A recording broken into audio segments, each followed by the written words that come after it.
আমাদের থানাতে আমার কাছে একটা সিক্রেট ইনফরমেশন আছে যে একটা গাড়ি মোহনপুর সাইড থেকে গাঁজা নিয়ে আসছে।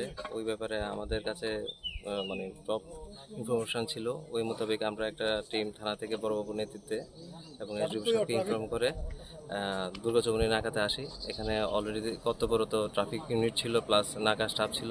সবাই মিলে আমরা যৌথভাবে গাড়ি সার্চ করা শুরু করি।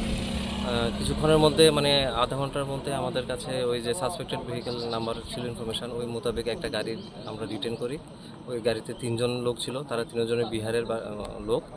এবং এখনও আমাদের যে বর্তমানে আমরা মোটামুটি 15 কেজির উপরে এখনও আমরা রিকভারি করছি, বাকি এখনও চলছে। গাড়ির নাম্বার AS15J8566, টয়োটা কোম্পানির গাড়ি।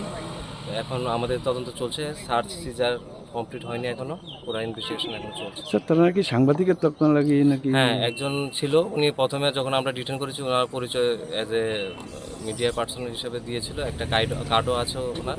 ওই ব্যাপারে আমরা বিস্তারিতভাবে পরে ইনভেস্টিগেশন করব।